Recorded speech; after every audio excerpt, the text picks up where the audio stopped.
Oh, all right. Declare the glory. I always do like these the dumbest thumbnails or whatever because I don't really care that much about that. It's really about the message. And everybody has a different message. Um, so let's go to the title or whatever. Um, Revelation, um, the root word reveal, relation, relate, relatives, and it's about family. That's the thing is God wanted a family. That's the whole reason that this everything started. You can say why are we here? What's the meaning of existence? What's the meaning of life? And the meaning of life is that we're not to be alone. We can't. It takes a family. And the Bible, it relates Jesus to the stone the builders rejected. And that being said, it's like um, that stone is Jesus, and that's the sacrifice that he made because he loved the world so much that he was willing to lay down his life and die for what he believed in. And what he believed in was the word of God, God's word, the Holy Spirit, everything that's moving or whatever. All right, and if you look at two things, we're two-handed people, two-brained people. Um, and a lot of times in life, we all have this perspective. All right, and I'm going to try to tie this in, uh, biblically, spiritually, scientifically, in an understanding how we come to an understanding of things in what it is. All right, like let me give you an example. I'm watching my grandson. We go to church and we went to like the Open Arms Church, and my grandson is like kind of messing around. I've been to church and with no medication at all, and he sat there perfectly fine. Goes up, gets his stuff. I mean, so proud of him, both of them really. And we're sitting there and we're listening to the music, and it's music, and we're listening to the service and uh, two different events, two different times. The one time he sits there perfectly fine, the other time we go in the noise, and he's wanting to run out or whatever, and we're all the way to the back or whatever, and he's like, "Grandpa, I want to go," and he's just kind of kicking around. He's just ready to go, and we're at the back, you know, this time, and I was like, "Okay, Jaden, tell me why, what's going on, what is bothering you?" And he just didn't want to deal with it, didn't want to face it. So I was like, okay, well, show me, just take me up, show me or whatever. So he grabs my hand and he's pulling me up towards the front or whatever. And I'm thinking like, oh my goodness, what is the message that this guy is saying? And it's a biblical message. I didn't see anything wrong with it at all, you know. And I go up there and he starts pointing and he said, "That, Grandpa, that's what's bothering me or whatever." And I was like, is, "Do you know this guy? Do you know what's going on?" He's like, "No, no, no, no, no." And and I just kind of trying to be patient, or to find out what's up. And you get frustrated. Everybody gets frustrated when they don't know.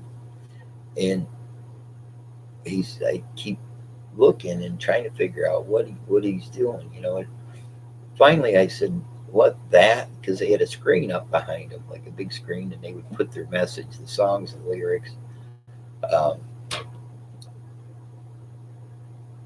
and that would kind of, to kind of help people understand, people that were more visually minded or whatever, they could look at the big screen behind them or whatever, and see what was going on.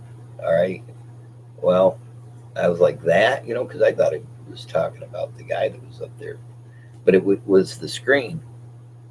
All right. So anyway, I was like, all right, well, if it's bothering you, we're going to go ahead and we'll, you can go on out, so take him out and he's still just kind of acting up. And so what's he do is he goes out into the other room, right? And he sits down in front of another TV screen that's sitting there. But it's not really like he's looking at it. And this is one thing I've noticed about him. He'll be scared one minute, and then the next minute, not so much. I feel kind of responsible because I put my grandkids in front of a screen because I did a lot of, when I was going to school, which I'm kind of on break because I'm trying to figure out what's going on with my grandkids or whatever. And so anyway,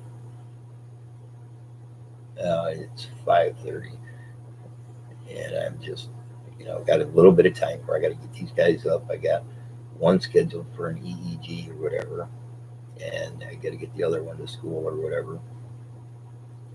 And of course, I kind of, anyway, we'll get back to the subject here. Is that he's throwing his butt or whatever, and I'm kind of watching him, and I watch him and I kind of let him go because I want to understand kind of what's going on, even though I kind of understand this stuff already.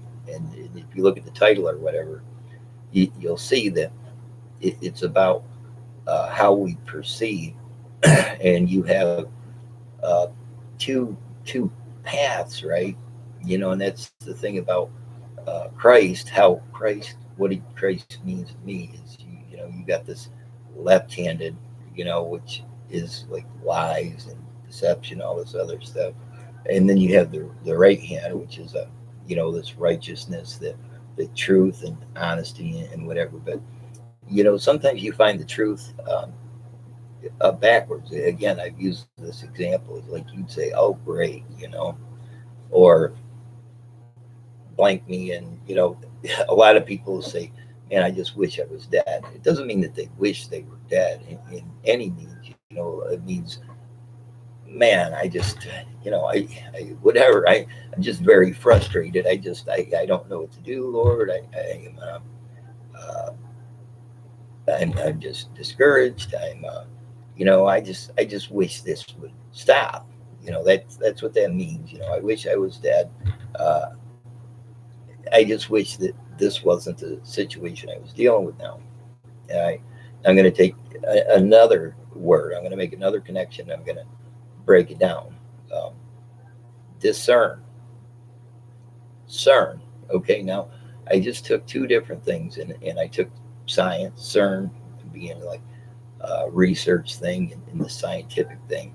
But then I took over here on this side or whatever, I took discern, which if I could look at the root words and I could say to not like CERN. So you got technology, and then to not like technology. So what's the thing is we've got technology that can be used beneficially, like the internet can be used to look up, recipes. It can be used to look up survival things. It can be used to look up, whatever, or it can be used to look up pornography.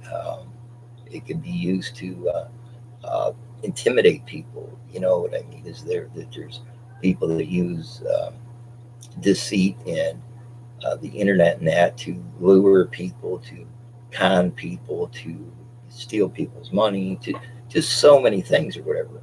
Okay, now take that and put it into a perspective here that say you have two opposing technologies, uh, one of them that is righteous, it goes by truth or whatever. The other one's that's completely opposite, like a God computer and a Satan computer or something like that.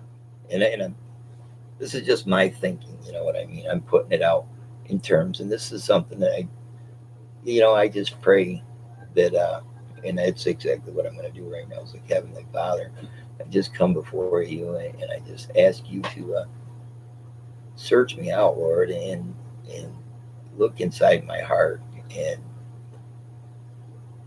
Lord, let me just speak in truth and peace and love and kindness and compassion and all this, Lord. I want people to understand your message, not mine.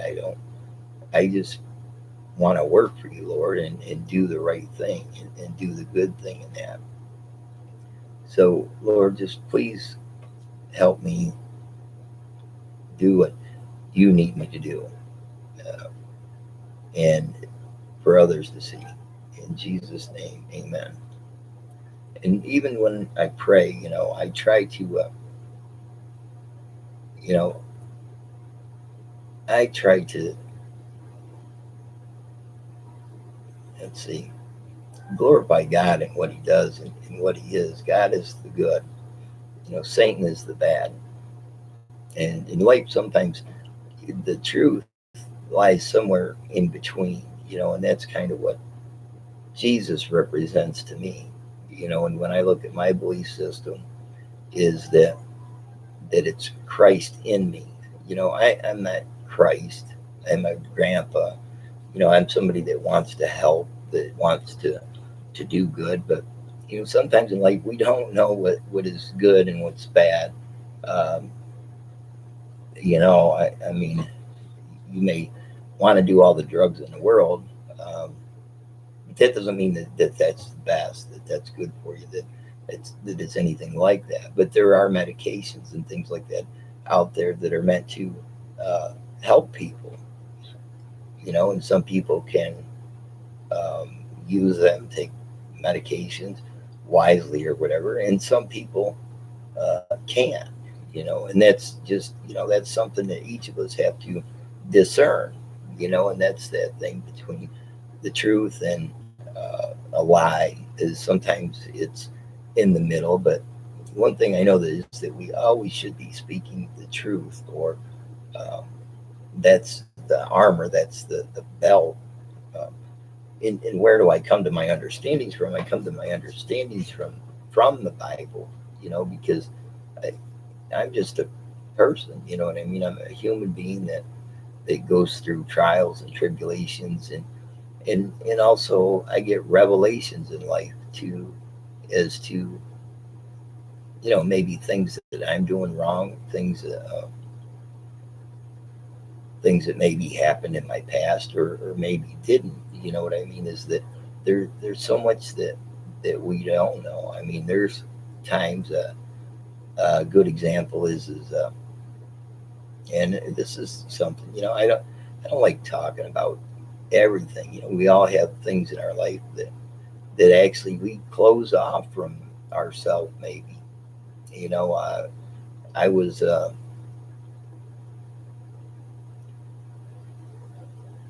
basically in all right, I had to testify at a trial in Atlanta, back during, actually, the I think it was the first Gulf War or whatever, Desert Storm, when George Bush Senior was president or whatever. I was in the reserves, the Army reserves or whatever, and I had we were basically sup- supposed to be deployed to go over there or whatever, and but yet this murder investigation trial or whatever, my mom was involved in, and I had to go down there and testify about this guy named Mark or whatever. He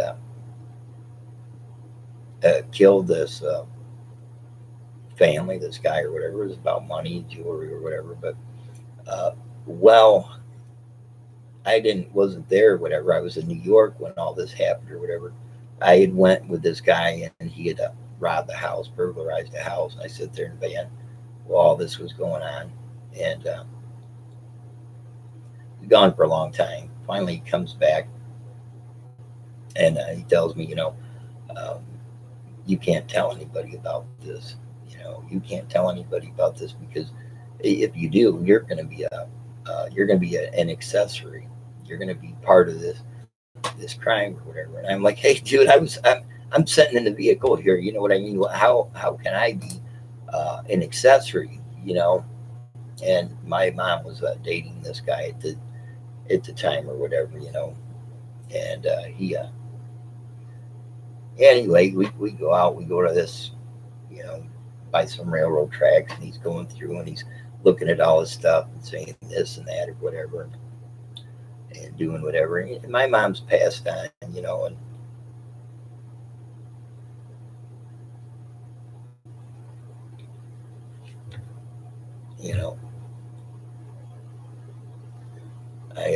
I love my mom,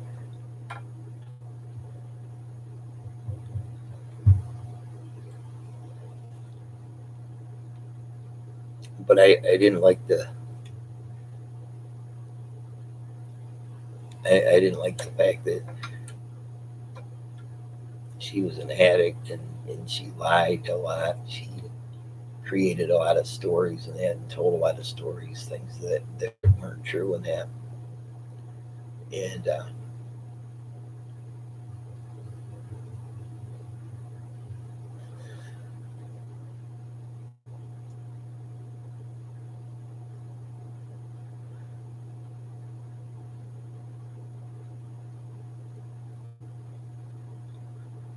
I seen what that does to other people. As I seen my brother Steve would always go between my mom and my dad, you know, to get this acceptance, to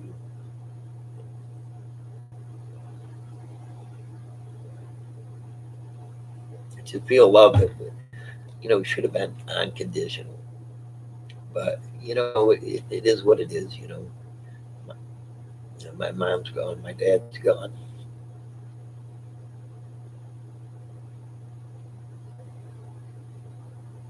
But they uh, between the two of them, it's like you've got this family unit or whatever that's broken, broken.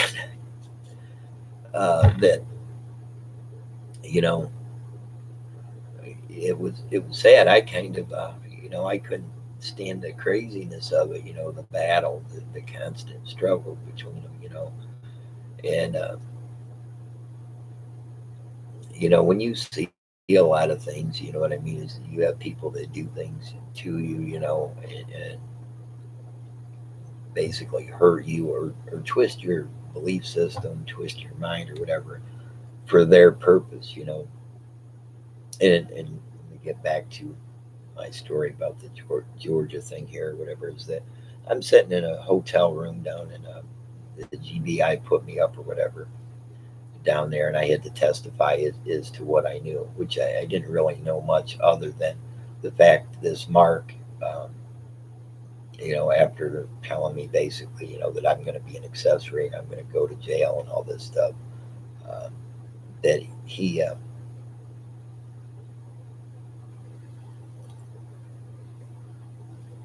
was going to fence this stuff off or whatever. But he also told me about another crime that he was going to commit. This one wasn't. Basically, he was a professional thief, I guess and he was going to try to teach me about being a thief, um, which I'm like, I didn't. I don't like stealing and things like that. I like being honest. I like telling the truth. I like, I like to work with the things that I get in life or whatever. When I can work, you know what I mean. Right now, um, just trying to sort these things out with my grandkids. That's been going on for quite a while here, trying to understand, like what it is, how it is, what we do, um, what we ourselves cause that contribute to a problem. You know what I mean? And a lot of times, it is all perception and how we look at things. So that's why I titled this one. And you can see in there the wording, the words, and how things play out, reveal, um, relate, relationship, relationships, relatives. Um, that God made all this here, for His own good pleasure or whatever. But He wanted a family, So that's the bottom line of it. But now, imagine you got these two opposing technologies or whatever, in this AI or whatever. Okay, now between this AI, you know, neither one of them maybe were designed to be good good or bad or whatever. They just were kind of looking at things, and that's life. Is you have two choices. We're in a binary world. I mean, you got this and this. Um, you may say something, but mean something else. That just means like you're left-minded, left. Um, it, but that's that. And then you look at the other things, this above and below idea concept or whatever. That this above is, our thinking, our reasoning, things that we can't see, um, emotions that we can't see. They're invisible things. I can say I love you, and I can take a piece of paper and I can draw a heart on it. And I could say, I could take it and make an eyeball and make a heart, and then a little sheep. You. You know, and that's what we are. Is we're the sheep. We're the you. You know, when we are a goat, the greatest of all time, or whatever. That's when we're being selfish and saying, "Yes, I am. I am number one. I'm awesome." And you're actually not looking at yourself through anybody else's eyes, because other people just see you as a person. When we look at ourselves, though, one day we can be the goat and the greatest of all time. The next time we can be the sheep. Like, um, and we can kind of view ourselves as any type of animal. They all have different things. God put nature into effect, and all these things we learn from nature and that. And that's how it's always been. People look and they study their environments and they see what's going on and they say, okay, wow, check this out. Um, but anyway, it's all about relations and all that. Problem is that in this world or whatever, um, these powers that motivate people, these are the things that make us what we are. We all are brought up in a family. Some people are brought up into um, they're brought up in a system, like the foster care system, and some people may go into these systems and they may get good people to take care of them. They may get bad people to take care of them. They don't know. Children have no, they're not responsible to themselves legally until they reach a certain age or whatever. So it's up to whoever's in charge of them that's giving these rights. And um, when you see, like, another example would be is if I took my child or whatever and I put him in front of pornography, like pornos or whatever, and I sit there and maybe I was sleeping and not even aware, and believe me, this didn't happen with me. But I know there in life this happens with some people, that they are driven by sex. That's the below this physical thing or whatever. And sex can have two purposes, three purposes. It can be used to procreate. It can be used to start a family. It can be used. Um, Back in the day, I mean, it used to be a lot of women would get pregnant, to get out of military things. They would get pregnant, basically for surrogate purposes, to give their children to other people or whatever. That they could get pregnant, maybe to keep a guy tied into a relationship or something. A lot of reasons why, So, in some of these reasons, even might be just for the purpose of having children for ritual abuse or things like that, you know. And, and look, I'm not going to judge anybody about anything. I mean, the Bible tells me that that's wrong, and you know, it's wrong to me because as a species, any species um, that eats itself or whatever is basically going to go back to extinction or whatever because when you got this selfish attitude or whatever, and we live in this system or whatever, you can play it out however, but it's kind of like king of the hill. You're always going to have somebody at the top or whatever. Now, if you take this to the life or death thing or whatever, use the analogy like a Mexican standoff or whatever. Say, you got 8 people sitting around a table, and each one of them's got the gun pointed at the next one or whatever, and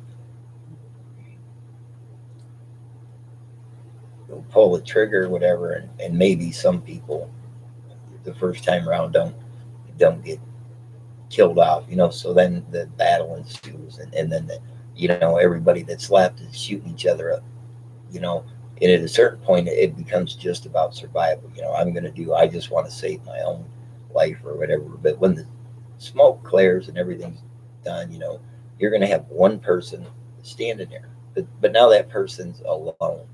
That person is all by themselves. So whatever hopes and things or whatever that they have, they're not going to be able to continue on, and keep going on or whatever, because they just kind of, yeah, messed everything up. It takes a man and a woman in order to make babies or whatever.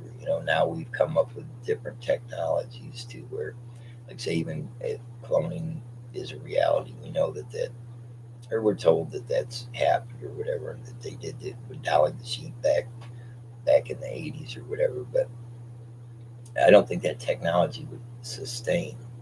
There's always kind of like a breakdown, even with the GMO foods and things like that. When things are done outside of nature or whatever, it kind of gets messed up at a certain point.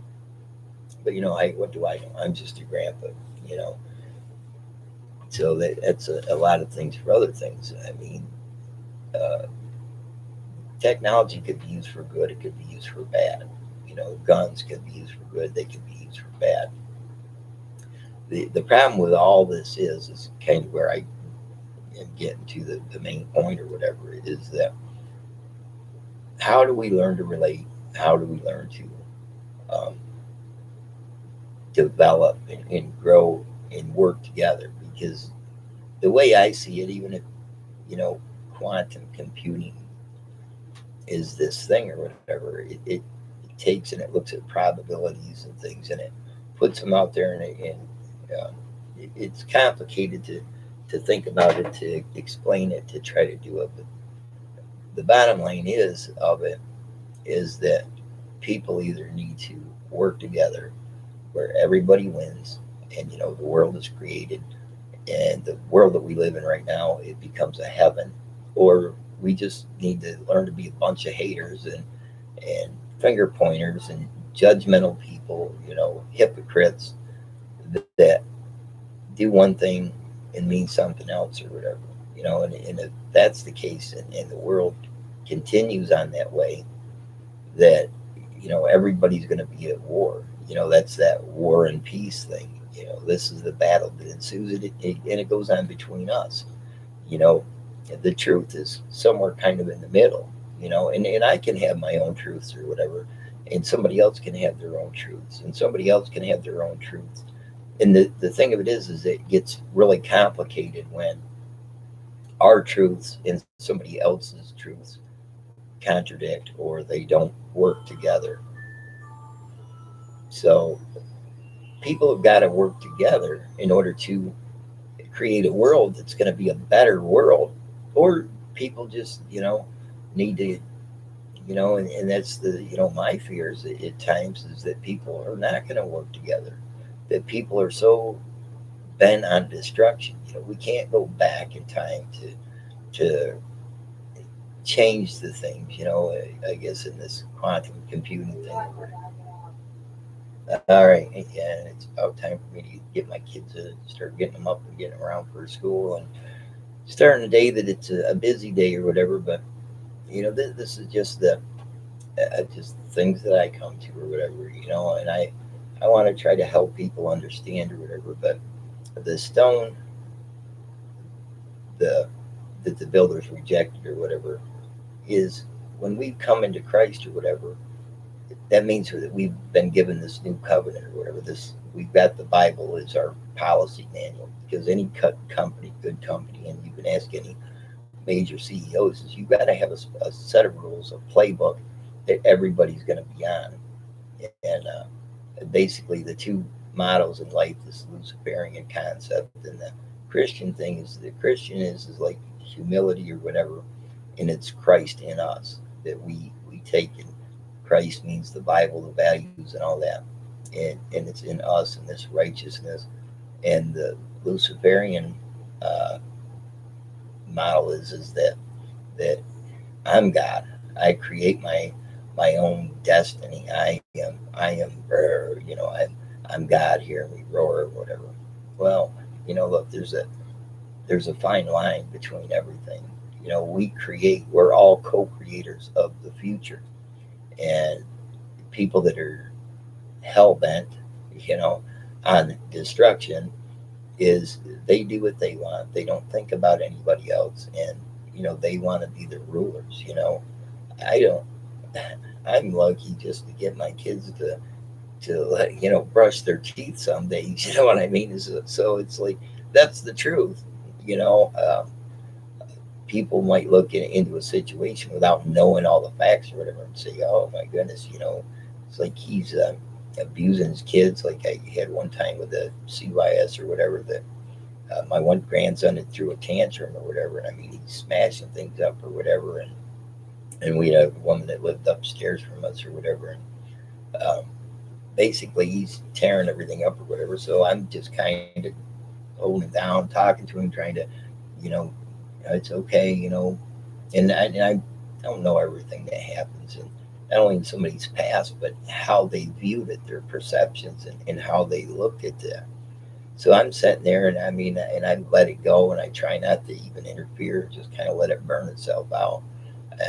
So they call CYS or whatever, and then a couple of days later, CYS shows up or whatever, and they're like, "Oh, the woman upstairs called and complained and said that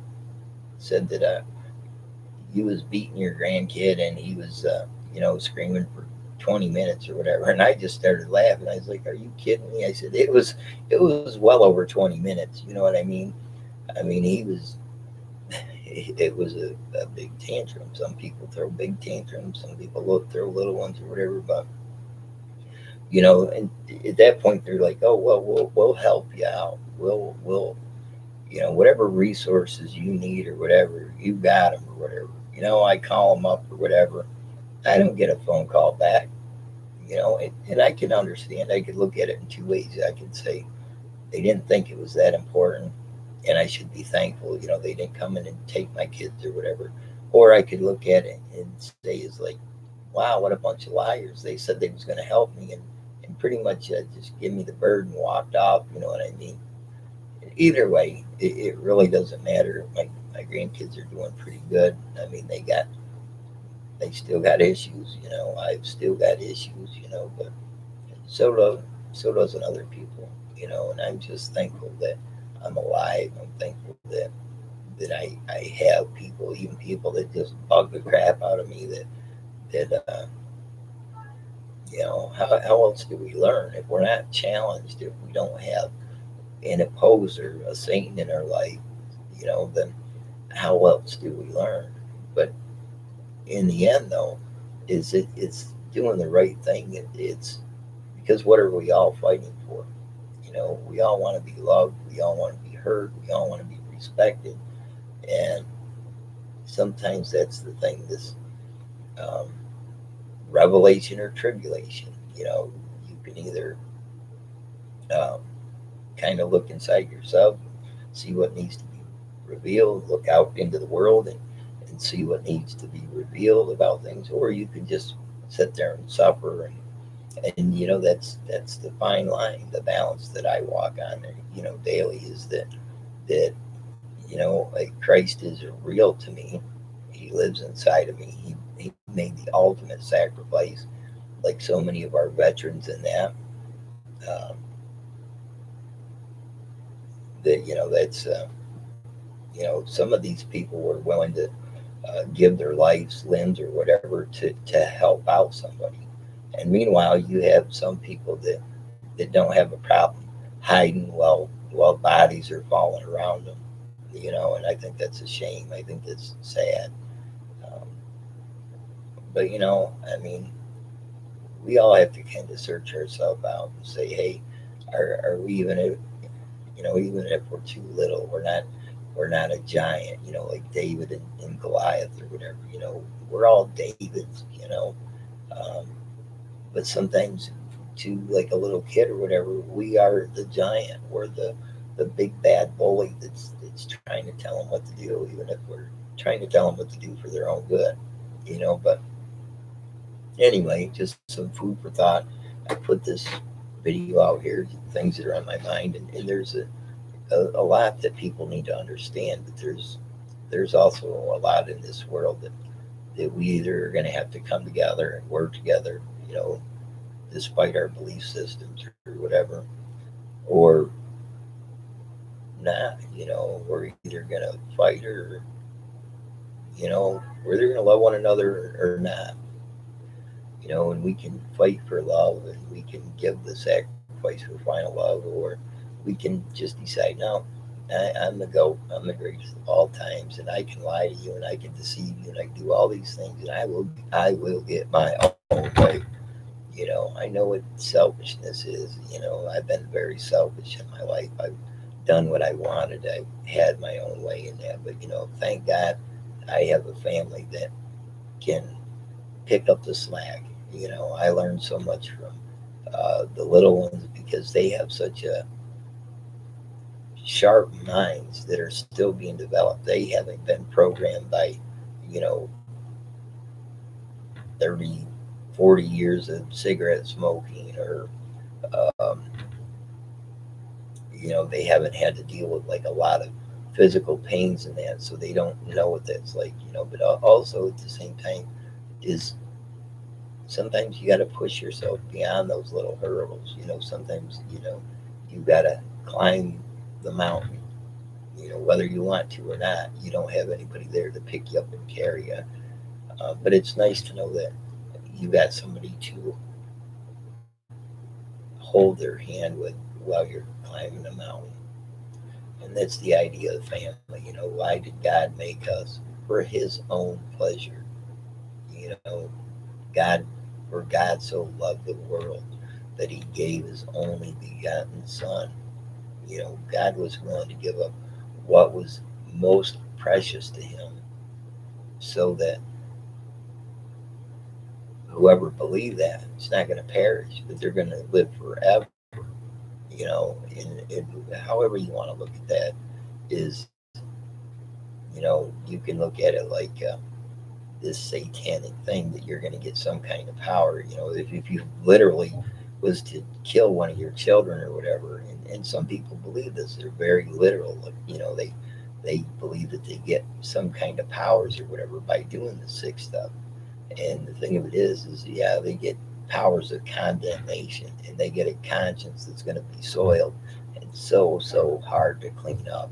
You know, but the nice thing is that when we come to that reality, that we see, wow, it's my brain been messed up. I've been living wrong or whatever. So, you know, Lord, just search me out, find me out, figure out what I need to, what do I need to do to move forward. You know, but other than that, I'm just going to stop it here because, you know, I think people kind of, I don't want anybody to believe the way that I don't have all the answers. I'm a grandpa, you know, I'm a grandpa, and I'm a husband, and I'm a brother, and I'm a sinner, and I got a long ways to go. So, but, you know, I love God and I love Jesus. Jesus lives inside of me. You know, I was saved by grace, and I got things I need to work on, and that's life. It's a process. And as long as I got time, I got hope, you know, and I can believe, you know, because I have faith that God's going to make everything new. So, I mean, that's just what the Bible tells me. That's what my policy manual says. You know, you don't like me, you know, take it up with God. Anyway, declare the glory here, you know, over and out.